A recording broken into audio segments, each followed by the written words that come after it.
This is Shinji Mikami. To label Mikami the father of survival horror is a little like labeling Tolkien the father of fantasy. It's not entirely accurate, but there is some truth to it. Both are big names within their respective genres, to say the least.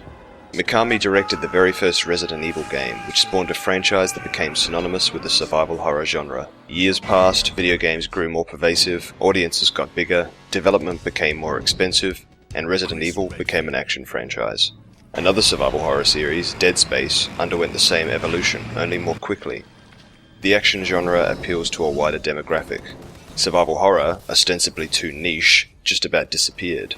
And while it's somewhat true that survival horror has experienced a renaissance at the hands of indie developers, Mikami's definition of the genre disqualifies notable indie successors. His definition may not be the definitive one, but I'm inclined to believe that the person who evolved the genre twice, first with Resident Evil and again with Resident Evil 4, knows what he's talking about. According to him, a survival horror game is marked by two things. It is scary, and it is exhilarating to vanquish a scary monster. Amnesia, Slender, and Outlast strip players of the ability to engage in combat, which makes players feel powerless and vulnerable, which intensifies encounters with the nightmarish denizens of the game world. Thus, those titles achieve the first half of Mikami's definition at the expense of the second. It may seem as if I'm stating the obvious, but it's important to remember that survival horror is a subgenre that falls under the hippo-genre of horror. I only point this out to explain why some fans of the vanishing subgenre may yet mourn its disappearance, even despite the influx of other types of scary games. Imagine craving a two-dimensional platformer that has time travel elements, and having no recourse but to satisfy that craving with a first-person shooter that has time travel elements. And now imagine how those fans must have felt when they learned that the so-called father of survival horror was making a new survival horror game. But is The Evil Within genuinely a survival horror game, or was the development team seduced by the allure of the action genre? Fortunately, The Evil Within is absolutely survival horror. Or, to be even more specific, it's a psychological survival horror game. A survival psychological horror. Horror psychological in line with Mikami's definition. It is scary, and it is exhilarating to blow a monster away. And then it's still scary, but it's also still exhilarating to blow a monster away. Yet in the game's opening moments, it doesn't seem as if Mikami is interested in making survival horror at all. The first chapter is very different from the second, the third, the fourth, and beyond. And that disparity is what inspired the title of this video. I should note that I've only played through the game's first 8 chapters. I'm yet to finish it. Some kind of scandal? So, let's begin. The Evil Within opens with a short cutscene, which is good. The cutscene offers the player enough context to know where they're going and why they're going there, and it sets up the protagonist as an unlikely one, or at least an apparently accidental one. It's a coincidence that he's in the car when the police officer gets the call. The radio expresses a mysterious tone that discomforts the passengers, and the patrol car's destination emits a mysterious flash that's repeated by a lighthouse in the next chapter. Unfortunately, the 3 main characters already seem more like mannequins than people, and this is established so early on as almost impressive. What do you make of it? And whatever your perspective is on sexism, Junior Detective Julie Kidman's high heels, spectacular posterior, and rain-soaked white shirt is disappointing because it utterly reveals the game's artifice. It makes visible the hand of the developer, and, for me at least, it leaves a crack in player immersion. Suddenly I can't help thinking of the development team purposefully crafting Kidman to appeal to nothing but the most superficial of player faculties. The cock. Her appearance is about as easy to believe as the main character's personality. Good God. The most animated and engaging of the 4 characters introduced in this cutscene is, spoiler alert, the first one to die. Survival horror has never been about character development. It might be handy if you, the master of unlocking, take it with you. But that doesn't mean the characters need to be lampposts. Simply because Mikami is attempting to revive the genre's strengths does not mean he ought to ignore its weaknesses. What the hell? At the very least, the characters should reflect, and thus help the player to measure the horribleness of any given situation. These characters do not do that. Lady, am I going crazy? We are soon given control over Detective Sebastian Castellanos, and simultaneously we experience that rare occasion in which the in-game graphics actually look better than the cutscene graphics. The setting is a mental hospital. Horror aficionados may roll their eyes, but I don't think a setting can be used too often. Any setting has the potential for an infinite combination of characters and events. Outlast began with an asylum, but despite the general ominous atmosphere and the occasional sign that something bad has happened, the developer doesn't offer too much to the player too soon. The evil within appears to operate under the opposite philosophy. In the first minute you're surrounded by liters of blood and dozens of dead bodies. In the next you encounter a murderous cloaked figure that possesses the ability to teleport, and the minute after that you're hanging upside down in a meat room, waiting to be sawed in half by a hideous creature.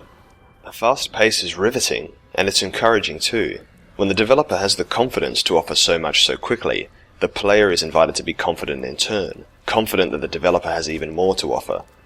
This sort of game design comes at the cost of the slow, torturous suspense of something like PT, in which you spend most of the time waiting for something to happen but hoping nothing does.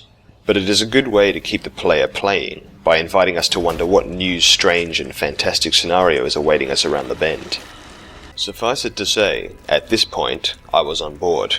However, I spent the remainder of the first chapter steadily slipping off. What follows from this moment is a series of very controlled gameplay sections, and while they're not exactly abominable, some struck me as having no place whatsoever in a survival horror game. The escape from the rope suspending us from the ceiling is mostly inoffensive. It would be better if it were a little more intuitive and didn't require a big LS in the middle of the screen, but it happens early enough in the game to pose no threat to that all-important bond betwixt game and gamer that makes the latter forget the former. Of course, it seems a little wasteful to teach the player a control function they'll never need to use again, but I obsess. Upon completion of the minigame, we're still not given access to the core gameplay. We can move and look, but there is no resource management, no gunplay, and no real opportunities for exploration. We can attempt to perform a stealth kill, something the game doesn't teach you until the next chapter, but bizarrely the player is punished for trying. This is an awful lesson to teach players at the start of the game, that experimentation is bad. It would have been far better to let the player kill the creature and perhaps replace him with the hooded villain in the ensuing sections, or to simply disable the stealth kills.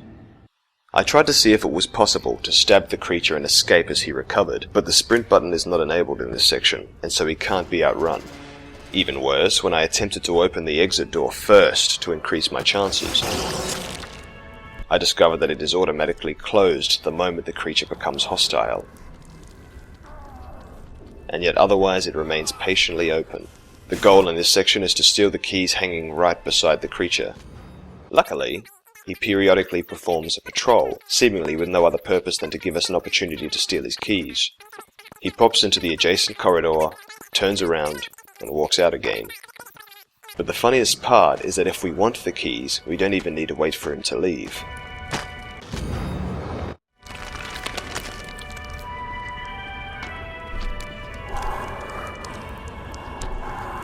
As we escape, we trip an alarm. The wire that triggers the alarm cannot be avoided, even if you spot it, despite being only ankle high. Following this is a linear chase sequence. It's not the only one either. There's another in a few minutes. Neither of these sequences is in the slightest bit tense, because the only option is to press the left thumbstick forward. Without any other options, the player knows that his or her life is in the hands of the developer, and that therefore there is no danger. This is slightly amended by the grate with which we need to interact to survive, since it's possible to miss it and to perish as a consequence. But that tiny amendment is abolished once you realize how ridiculous it is for the trap to contain such a conspicuous escape route. The temporary sojourn in the sewers is okay. I appreciate that the wounded leg animations extend to sneaking and to climbing, and these flashing padlocks effectively tease us with a future revisitation. We are quickly reintroduced to the chainsaw wielder, and with him comes a horror game cliché. Just as with the chase sequences, all the tension is sucked out of this scenario once the player realizes that hiding in the locker is the only option. It is intended. If we were given multiple choices, we might second-guess ourselves. Was that the right choice? Did I make the right decision? Without that, there is no cause for concern. There are two things wrong with the Evil Within's opening chapter. The first is the claustrophobic limitation placed upon player agency. In another game, this sort of design can facilitate a kind of spectacle that wouldn't otherwise be possible. Look at the Uncharted games. The trade-off is that limiting player agency deprives the experience of the medium's sole advantage, interactivity. And in a horror game, it is primarily when the player realizes that it is their responsibility to progress and to survive that tension settles in. Linearity feels too safe. Chapter 1's second mistake is that by throwing different scenarios at us in rapid succession, and by neglecting to introduce almost any core gameplay mechanics, it delays the adjustment period that players, viewers, readers undergo when approaching any type of fiction for the first time. And I'll attempt to explain why this adjustment period is of particular importance to survival horror with reference to Chapter 2. Straight away, we're shown how upgrades work, how to save our progress, we're given a healing item, we're given the ability to perform melee attacks, we're given a gun, we're introduced to traps, we're given matches, and we're taught how to execute a stealth kill. Within 10 or 15 minutes, we know everything we need to know about how the game works, and so we can begin buying into the game world. Why is it important for us to do that? Because video games are ridiculous, and The Evil Within is no exception. Not only do we use green goo to improve our physical properties, but somehow we use it to make our pockets bigger too. A single syringe can bring us back from the brink of death instantaneously. With our bare fists, we smash huge boxes asunder to scavenge for items. Our matches have the special property of treating everything they touch as if it were covered in oil. Each of these anomalies has the potential to be immersion shattering, but each is also an important gameplay mechanic. Once we get to use them a little, once we grow to accept them somewhat, once we buy into the world, we can begin to be scared.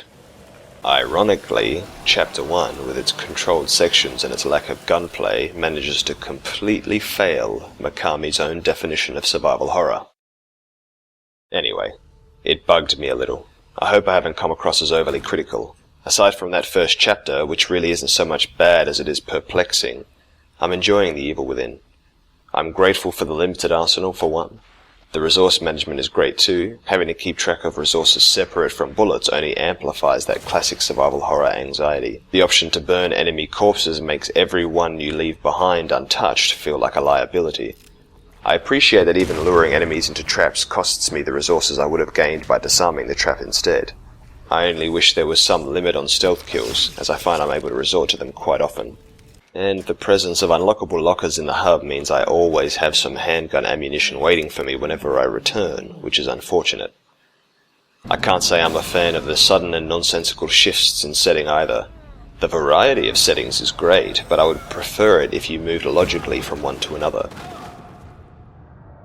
And finally, the occasional periodic screen fade effects are just irritating. But the good is enough to overlook the bad.